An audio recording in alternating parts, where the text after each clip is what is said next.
Result ಅನ್ನ ನೋಡಿ ತನುಶ್ರೀ ಅವರಿಗೆ ಫೋನ್ ಮಾಡಿದ್ದೆ. ಮೃತ ತನುಶ್ರೀ ಸ್ನೇಹಿತೆ ಬೆನಿಟಾ ಅವರು ಪ್ರತಿಕ್ರಿಯೆಯನ್ನ ಕೊಟ್ಟಿದ್ದಾರೆ. ಮೊಬೈಲ್ ಸ್ವಿಚ್ ಆಫ್ ಬಂದಿರುತ್ತೆ. ಮನೆ ಹತ್ತಿರ ನಾನು ಜೊತೆಗೆ ನನ್ನ ಸಹೋದರ ಬಂದಿದ್ವಿ.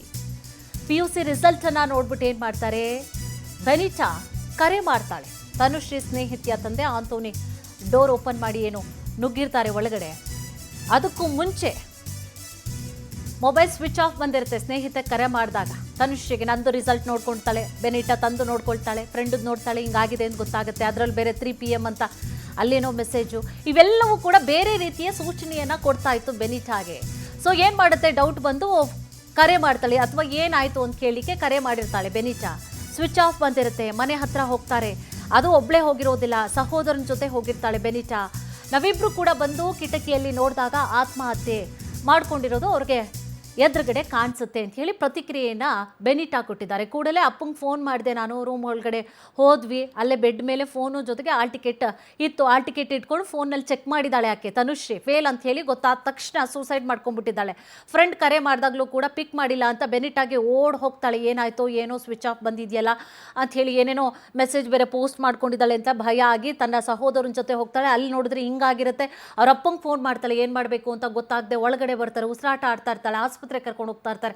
ನೋಡಿದ್ರೆ ಮಾರ್ಗ ಮಧ್ಯೆ ಸತ್ತೋಗ್ಬಿಟ್ಟಿದ್ದಾಳೆ ಅನ್ನುವಂತಹ ವಿಚಾರವನ್ನ ಬೆನಿಟಾ ಪ್ರತಿಕ್ರಿಯೆ ಕೊಟ್ಟಿದ್ದಾರೆ.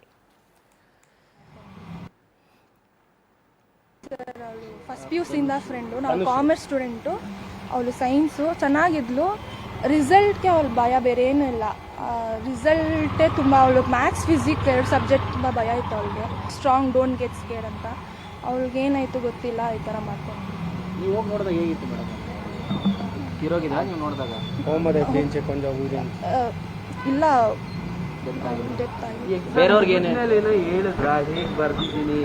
ಅವಳೆಲ್ಲ ಚೆನ್ನಾಗಿ ಬರ್ದಿದ್ದೀನಿ ಹೇಳ್ತಾ ಇದ್ಲು. ಅದೇ ಮ್ಯಾಥ್ಸ್ ಫಿಸಿಕ್ಸ್ ಮಾತ್ರ ಈ ಥರ ಭಯ ಅಂತ.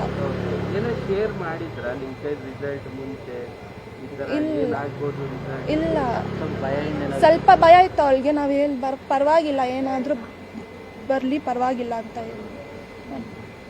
ಅಂದ್ರೆ ಈಗ ಬೇರೆಯವ್ರಿಗೆಲ್ಲ ಇದೇ ರೀತಿ ಕೆಲವ್ರು ಮಾಡ್ಕೊಂತಾರೆ.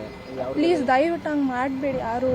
ನೋಡಿ, ಅವ್ರ ಮಮ್ಮಿ ತುಂಬ ಸಿಂಗಲ್ ಪ್ಯಾರೆಂಟಿಂದ ಇದು ಮಾಡಿದ್ದಾರೆ, ತುಂಬ ಕಷ್ಟ ಆಗುತ್ತೆ. ಪ್ಲೀಸ್ ಯಾರು ಮಾಡಬೇಡಿ, ಪರವಾಗಿಲ್ಲ ಸಪ್ಲಿಮೆಂಟ್ರಿಯಲ್ಲಿ ಬರ್ತ್ಕೊಳ್ಳಿ, ಏನು ಮಾಡೋಕ್ಕಾಗಲ್ಲ. ಪ್ಲೀಸ್ ಆ ಥರ ಏನು ಮಾಡಬೇಡಿ. ಇಲ್ಲ, ಚೆನ್ನಾಗಿದ್ಲು ಸರ್ ಅವಳು. ಇದೇ ವಿಚಾರ ಸಂಬಂಧವಾಗಿ ಹೆಚ್ಚಿನ ಮಾಹಿತಿಯನ್ನು ಕೂಡ ನೀಡ್ತಾ ಹೋಗ್ತಾರೆ ನಮ್ಮ ಪ್ರತಿನಿಧಿ ವೆಂಕಟೇಶ್. ವೆಂಕಟೇಶ್, ಈ ರೀತಿಯಾದಂತಹ ಘಟನೆಗಳಾದರೆ ನಿಜಕ್ಕೂ ಕೂಡ ಬೇಸರವಾಗುತ್ತೆ. ಅದರಲ್ಲೂ ಆ ಬೆನಿಟಾ ಹೇಳ್ತಾ ಇದ್ದಾರೆ, ಸಿಂಗಲ್ ಪೇರೆಂಟ್ ಅವರಮ್ಮ, ಅದರಲ್ಲೂ ಕೂಡ ಈ ರೀತಿಯಾಗಿ ಮಕ್ಕಳುಗಳು ಮಾಡಿಕೊಂಡ್ರೆ ಪಾಪ ಅವರು ಕನಸೇ ಭಗ್ನ ಆಗಿಬಿಡುತ್ತೆ. ಮಕ್ಕಳಿಗೋಸ್ಕರನೇ ಬದುಕ್ತಾ ಇರ್ತಾರೆ. ಈಗ ಮಕ್ಕಳೇ ಇಲ್ಲ ಅಂತಂದರೆ ಅವ್ರ ಮನಸ್ಸು ಇನ್ನೆಷ್ಟು ಹೊಡೆದಿರಬೇಡ. ಅದರಲ್ಲೂ ಕೂಡ ಸಿಂಗಲ್ ಪೇರೆಂಟ್ ಅಂತ ಆ ಬೆನಿಟಾ ಅರ್ಥ ಮಾಡ್ಕೊಂಡ್ಲು. ತನುಶ್ರೀಗೆ ಅರ್ಥ ಆಗಲಿಲ್ವಲ್ಲ ಪಾಪ. ಇದ್ದಿದ್ರೆ ಹೇಳ್ಬೋದಾಯ್ತು, ಪಾಪ ಆಕೆನೇ ಇಲ್ಲ. ಅದೆಷ್ಟು ಮನ ನೊಂದಿತ್ತೋ ಏನೋ ಆ ಜೀವ. ಜೊತೆಗೆ ಅಮ್ಮ ಹಿಂಗೆಲ್ಲ ಕಷ್ಟಪಡ್ತಿದ್ದಾರಲ್ಲ, ನಾನು ಹಿಂಗೆ ಮಾಡಿದೆ ಅಂಥೇಳಿ ಏನಾದರೂ ತುಂಬ ಬೇಸರ ಮಾಡಿಕೊಂಡು ತನುಶ್ರೀ ಹಿಂಗೆ ಮಾಡ್ಕೊಂಡಿರುವಂತಹ ಸಾಧ್ಯತೆಗಳು ಕೂಡ ಇರುತ್ತೆ. ಯಾರೇ ಆಗಲಿ, ಯಾವುದೇ ಮಕ್ಕಳಾವೆ, ಇದೊಂದು ಫೇಲ್ ಆಯಿತಾ, ಇನ್ನೊಂದು ಸಲ ಕಟ್ಕೊಂಡು ಪಾಸ್ ಮಾಡ್ಕೊಂಡ್ರೆ ಆಯಿತು. ಅಷ್ಟು ಧೈರ್ಯವಾಗಿ ಎಲ್ಲವನ್ನೂ ಕೂಡ ಫೇಸ್ ಮಾಡೋದು. ಜಸ್ಟ್ ಒಂದು ಎಕ್ಸಾಮ್ಗೆ ಎದುರುಕೊಂಡ್ರೆ ಏನು, ಜೀವನ ಇನ್ನೂ ಭಾಳಷ್ಟಿದೆ, ಅದನ್ನು ಫೇಸ್ ಮಾಡಬೇಕು ನಾವು. ಎಕ್ಸಾಮ್ ಒಂದು ವಿಷಯ, ಆ ವಿಷಯಕ್ಕೆ ಸಂಬಂಧಪಟ್ಟ ಹಾಗೆ ಓದ್ತಾ ಇರ್ತೀವಿ. ಬರಲಿಲ್ವಾ ಅದು ಬೇಡ, ಸಬ್ಜೆಕ್ಟ್ ಬಿಟ್ವಾ ಅಥವಾ ಬೇಡಲೇ ಬೇಡ, ಕೋರ್ಸೇ ಬೇಡ, ಬೇರೆ ಅದು ಬಿಟ್ಟು ನಮ್ಗೆ ಯಾವುದು ಈಸಿ ಅಂತ ಅನಿಸುತ್ತೋ ಅದನ್ನು ನಾವು ಮಾಡಿದ್ರೆ ಆಯಿತು. ಸಣ್ಣ ಸಣ್ಣ ವಿಚಾರ ಇವೆಲ್ಲ ಗಮನಿಸೋದಾದರೆ ಏನೇ ನಮ್ಮ ಮಹತ್ವದ ಘಟ್ಟ ಅಂತ ಇದ್ದರೂ ಕೂಡ ಜೀವನ ಅಂತ ಬಂದಾಗ ಆ ಜೀವನದ ಮುಂದೆ ಇದು ಸಣ್ಣ ಮ್ಯಾಟರ್ ಅಂತಲೇ ಅನಿಸುತ್ತೆ. ಜೀವನಕ್ಕಿಂತ ದೊಡ್ಡದು ಯಾವುದೂ ಇಲ್ಲ. ನಮ್ಮ ಜೀವನಕ್ಕಿಂತ ದೊಡ್ಡದು ಅಥವಾ ನಮ್ಮ ತಂದೆ ತಾಯಿ ಏನಿರ್ತಾರೆ ಅವರ ಒಂದು ಜೀವಕ್ಕಿಂತನೂ ಕೂಡ ದೊಡ್ಡದಾದಂಥ, ಅಥವಾ ಅವರನ್ನು ಚೆನ್ನಾಗಿ ನೋಡ್ಕೊಳ್ಳೋದಕ್ಕಿಂತನೂ ಕೂಡ ದೊಡ್ಡದಾದಂಥ ವಿಚಾರಗಳು ಮತ್ತೇನೂ ಇರೋದಿಲ್ಲ.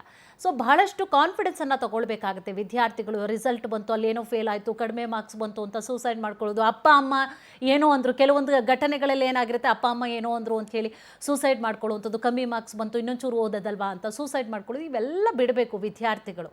ಖಂಡಿತವಾಗಿ ಅರ್ಥ ಮಾಡ್ಕೊಳ್ತೀವಿ. ಏನೋ ಬೈದ್ರೆ ಒಂದು ಸ್ವಲ್ಪ ಸಮಾಧಾನ ಮಾಡ್ಕೊಂಡು ನೀವೇ ಎದ್ದೋಗ್ಬಿಡಿ ಆಚೆಗೆ, ಅಥವಾ ಒಂದು ಪಾನಿಪುರಿನೋ ಐಸ್ ಕ್ರೀಮೋ ಫ್ರೆಂಡ್ಸ್ ಹತ್ರ ಹೋಗಿ ಮಾತಾಡೋದು, ಈ ರೀತಿಯಾಗಿ ಮಾಡ್ಕೊಂಬಿಡಿ. ಎಸ್, ಇದೇ ವಿಚಾರ ಸಂಬಂಧವಾಗಿ ಹೆಚ್ಚಿನ ಮಾಹಿತಿಯನ್ನು ಕೂಡ ನೀಡ್ತಾ ಹೋಗ್ತಾರೆ ನಮ್ಮ ಪ್ರತಿನಿಧಿ ವೆಂಕಟೇಶ್. ಎಸ್ ವೆಂಕಟೇಶ್, ಈಗ ಬೆನಿಟಾ ಮಾತನಾಡ್ತಾ ಇರೋದನ್ನ ಕೂಡ ಕೇಳಿಸ್ಕೊಳ್ತಾ ಇದೆ. ಅದರಲ್ಲೂ ಕೂಡ ಅವ್ರ ತಾಯಿ ಸಿಂಗಲ್ ಪೇರೆಂಟ್ ಹಿಂಗೆ ಮಾಡ್ಕೊಂಡಿದ್ದಾರೆ, ಬೇರೆ ಯಾರು ಕೂಡ ಹಿಂಗೆ ಮಾಡ್ಕೋಬೇಡಿ ಅಂತ ಹೇಳಿ ಹೇಳ್ತಾ ಇದ್ರೆ ನಿಜಕ್ಕೂ ಕೂಡ ಬೇಸರವಾಗ್ತಾ ಇತ್ತು. ವಿದ್ಯಾರ್ಥಿಗಳ ಮನಸ್ಸು ಎಷ್ಟು ಸೂಕ್ಷ್ಮ ಆಗ್ತಾ ಇದೆ. ಅದರಲ್ಲೂ ಕೂಡ ಇತ್ತೀಚಿನ ದಿನಗಳಲ್ಲಿ ಪ್ರತಿ ವರ್ಷವೂ ಕೂಡ ಒಂದಲ್ಲ ಒಂದು ವಿದ್ಯಾರ್ಥಿಗಳು ಈ ರೀತಿಯಾಗಿ 10th ಇರ್ಬೋದು ಅಥವಾ PUC ಎಕ್ಸಾಮ್ ಟೈಮಲ್ಲಿ ಸೂಸೈಡನ್ನು ಮಾಡ್ಕೊಳ್ತಿದ್ರೆ ಏನಿದೆ ಈ ವಿದ್ಯಾರ್ಥಿಯ ವಿಚಾರಕ್ಕೆ ಸಂಬಂಧಪಟ್ಟ ಹಾಗೆ? ಕುಸುಮ, ಹೌದು, ಒಂದು ಕಡೆ ರಿಸಲ್ಟ್ ಬರ್ತಾ ಇದೆ ಅಂತ ಕಡೆ ಕೆಲವು ವಿದ್ಯಾರ್ಥಿಗಳಿಗೆ ಖುಷಿ ಇರುತ್ತೆ, ಮುಂದೆ ಏನು ಮಾಡಬೇಕು ಅನ್ನೋದ್ರ ಬಗ್ಗೆ ಪ್ಲಾನ್ ಮಾಡ್ಕೊಂಡಿರ್ತಾರೆ. ಕೆಲವೊಂದು ಮಕ್ಕಳಿಗೆ ಕೂಡ ಆತಂಕ, ಭಯ ಇರುತ್ತೆ. ಯಾಕಂದರೆ ಅವರ ಒಂದು ಕಾನ್ಫಿಡೆನ್ಸ್ ಲೆವೆಲ್ ಕೂಡ ಗೊತ್ತಿರುತ್ತೆ ಅವರಿಗೆ ಯಾವ ರೀತಿಯಾಗಿ ಎಕ್ಸಾಮ್ ಮಾಡಿದ್ದೀವಿ ಅಂತ ಹೇಳಿ. ಅಂಥ ಮಕ್ಕಳು ಭಯ ಪಡೋಂಥ ಅವಶ್ಯಕತೆ ಇರಲ್ಲ. ಯಾಕಂದರೆ ಸಪ್ಲಿಮೆಂಟ್ರಿ ಎಕ್ಸಾಮ್ ಅಂತ ಇರುತ್ತೆ, ಬರೀಬೋದು, ಪಾಸ್ ಆಗ್ಬೋದು, ಮುಂದೆ ಭವಿಷ್ಯವನ್ನು ಕೂಡ ನಿರ್ಧಾರವನ್ನು ಮಾಡ್ಕೊಳ್ಬೋದು. ಅದನ್ನು ಬಿಟ್ಟು ಈ ರೀತಿಯಾಗಿ ನಿರ್ಧಾರವನ್ನು ತೆಗೆದುಕೊಳ್ಳುವಂಥದ್ದು ಎಷ್ಟು ಮಟ್ಟಿಗೆ ಸರಿ ಅನ್ನೋಂಥ ಪ್ರಶ್ನೆ ಕೂಡ ಮೂಡ್ತಾ ಇರುವಂಥದ್ದು. ಇಲ್ಲಿ ತನುಶ್ರೀ ಕೂಡ ಅದೇ ರೀತಿಯಾಗಿ ಅಂತಹ ಒಂದು ಆ ತಪ್ಪಿನ ಹಾದಿಯನ್ನು ಹಿಡಿದಿರುವಂತಹದ್ದು. ಏನು PUCಯಲ್ಲಿ ಸೈನ್ಸನ್ನು ತೆಗೆದುಕೊಂಡಿದ್ದಂತಹ ಈ ವಿದ್ಯಾರ್ಥಿನಿ ಸಾಕಷ್ಟು ಕಷ್ಟಪಟ್ಟು ಕೂಡ ಓದ್ತಾ ಇದ್ರು. ಸಿಂಗಲ್ ಪೇರೆಂಟ್ ಆದ್ರಿಂದಾಗಿ ಆ ಮನೆಯಲ್ಲಿ ಕೂಡ ಏನೋ ಒಂದು ಕಷ್ಟ ಏನಿತ್ತು ಅದನ್ನು ಅರ್ಥಕೊಂಡು ಚೆನ್ನಾಗಿ ಕೂಡ ಸ್ಟಡೀಸ್ ಮಾಡ್ತಾ ಇದ್ರು. ಅದೇ ರಿಸಲ್ಟ್ ಬಂದಂಥ ಸಂದರ್ಭದಲ್ಲಿ ಈಕೆ ಆನ್ಲೈನಲ್ಲಿ ರಿಸಲ್ಟ್ ಅನ್ನು ನೋಡಿದರೆ ಆಗ ಕೆಮಿಸ್ಟ್ರಿ ಮತ್ತು ಮ್ಯಾಥ್ಸ್ ಎರಡೂ ಸಬ್ಜೆಕ್ಟ್ ಕೂಡ ಫೇಲ್ ಆಗಿದೆ. ಆಗ ಆಕೆ ಮುಂದೆ ಏನು ಮಾಡಬೇಕು ಅಂತ ಹೇಳಿ ಗೊತ್ತಾಗದೆ ಒಂದು ಸ್ಟೇಟಸಲ್ಲಿ ಮೆಸೇಜನ್ನು ಕೂಡ ಹಾಕ್ಕೊಂಡಿರ್ತಾಳೆ. ಸೊ 3 PM ಫೀಲ್ಡಿಂಗ್ ಅಂತ ಹೇಳಿ, ಸೆಟ್ ಅಂತ ಹೇಳಿ. ಸೊ ಇದರಿಂದ ಸಹಜವಾಗಿ ಆ ಒಂದು ಸ್ಟೇಟಸ್ನ ನೋಡಿದಂಥ ಸಂದರ್ಭದಲ್ಲಿ ಆಕೆ ಸ್ನೇಹಿತರಿಗೂ ಕೂಡ ಗಾಬರಿ ಆಗಿರುತ್ತೆ. ಹಾಗೆ ಈಕೆ ಜೊತೆ ಸಾಕಷ್ಟು ಒಡನಾಟ ಇಟ್ಕೊಂಡಿದ್ದಂತಹ ಬೆನಿಟಾ ಏನಿದ್ದಾರೆ ಅವರು ಪಕ್ಕದ ಮನೆಯವರೇ ಆಗಿರ್ತಾರೆ. 2 ವರ್ಷಗಳಿಂದ ಕೂಡ ಒಂದೇ ಕಾಲೇಜ್ನಲ್ಲಿ ಓದ್ತಾ ಇರ್ತಾರೆ. ಇಬ್ಬರು ಬೇರೆ ಬೇರೆ ಸಬ್ಜೆಕ್ಟ್ಗಳನ್ನು ತೆಗೆದುಕೊಂಡಿರ್ತಾರೆ. ಈ ಮೆಸೇಜ್ ನೋಡಿ ಅವ್ರಿಗೂ ಆತಂಕ ಆಗಿರುತ್ತೆ. ಈ ಮೆಸೇಜ್ ಸ್ಟೇಟಸ್ ನೋಡೋದಕ್ಕೂ ಮುಂಚೆ ಕೂಡ ಇವರು ತನುಷಿಯನ್ನ ಮನೆ ಹತ್ರ ಬರೋದಕ್ಕೆ ಹೇಳ್ತಾರೆ. ಅವರು ಬರ್ತೀನಿ ಅಂತ ಹೇಳಿ ಕೂಡ ಈಕೆ ರಿಪ್ಲೈ ಮಾಡಿರ್ತಾಳೆ. ಅದಾದ ಬಳಿಕ ಈಕೆ ಬರೋದಿಲ್ಲ. ಈ ಸ್ಟೇಟಸ್ ಅನ್ನ ನೋಡಿ ಕಾಲ್ ಮಾಡಿದ್ರೆ ಫೋನ್ ಸ್ವಿಚ್ ಆಫ್ ಆಗಿರುತ್ತೆ. ಆಗ ಆತಂಕಗೊಂಡು ಆಕೆ ಮನೆ ಹತ್ರ ಬಂದು ತಮ್ಮನನ್ನು ಕರ್ಕೊಂಡು ಬಂದು ವಿಂಡೋ ಬಳಿ ನೋಡಿದಂಥ ವೇಳೆಯಲ್ಲಿ ಸೊ ಆಕೆ ನೇಣು ಬಿಗಿದ ಸ್ಥಿತಿಯಲ್ಲಿ ಇರ್ತಾರೆ. ಆಗ ಈ ಬೆನಿಟಾಗಿ ಏನು ಮಾಡ್ಬೇಕಂತ ಹೇಳಿ ತಿಳಿಯೋದಿಲ್ಲ. ತಕ್ಷಣ ಅವ್ರ ತಂದೆ ಆಂಟೋನಿ ಅವರಿಗೆ ಕರೆ ಮಾಡ್ತಾರೆ. ಅವರು ಬಂದು ಡೋರನ್ನು ಬ್ರೇಕ್ ಮಾಡಿ ಒಳಗಡೆ ಹೋಗಿ ನೋಡಿ ಆ ಒಂದು ಏನು ನೇಣು ಬಿಗಿದ ಸ್ಥಿತಿಯಲ್ಲಿ ಏನಿರುತ್ತೆ ಆ ಒಂದು ತನುಶ್ರೀ ಅವರ ದೇಹವನ್ನು ಕೆಳಗಡೆ ಇಳಿಸಿ ಪರೀಕ್ಷೆ ಮಾಡಿ ಆಸ್ಪತ್ರೆಗೆ ಕರ್ಕೊಂಡು ಹೋಗ್ತಾರೆ. ಆದರೆ ಮಾರ್ಗ ಮಧ್ಯೆ ಆಕೆ ಮೃತಪಟ್ಟಿದ್ದಾರೆ ಅಂತ ಹೇಳಿ ಕೂಡ ವೈದ್ಯರು ಡಿಕ್ಲೇರ್ ಮಾಡ್ತಾರೆ. ಸೊ ಇದರಿಂದ ಆ ಘಟನೆಗೆ ಸಂಬಂಧಪಟ್ಟಂತೆ ಹೆಬ್ಬಾಳ ಠಾಣೆಯಲ್ಲಿ ಒಂದು ಪ್ರಕರಣ ಕೂಡ ದಾಖಲಾಗಿದೆ. ಸೊ ಈ ಒಂದು ಸಿಂಗಲ್ ಪೇರೆಂಟ್ ಆದ್ರಿಂದಾಗಿ ಕೂಡ ಸಾಕಷ್ಟು ಕಷ್ಟಪಟ್ಟು ಓದಿಸಿದ್ರು. ಆದರೆ ತನುಶ್ರೀಯ ಈ ಒಂದು ಆತ್ಮಹತ್ಯೆಯಿಂದ ಅವರ ತಾಯಿ ಸಹಜವಾಗಿಯೇ ಕೂಡ ಆಘಾತಕ್ಕೆ ಒಳಗಾಗಿರುವಂತಹ ದುಃಖ ಸುಮ. ಎಸ್, ಥ್ಯಾಂಕ್ ಯು ತಮ್ಮೆಲ್ಲ ಡೀಟೇಲ್ಸ್ಗಾಗಿ ವೆಂಕಟೇಶ್.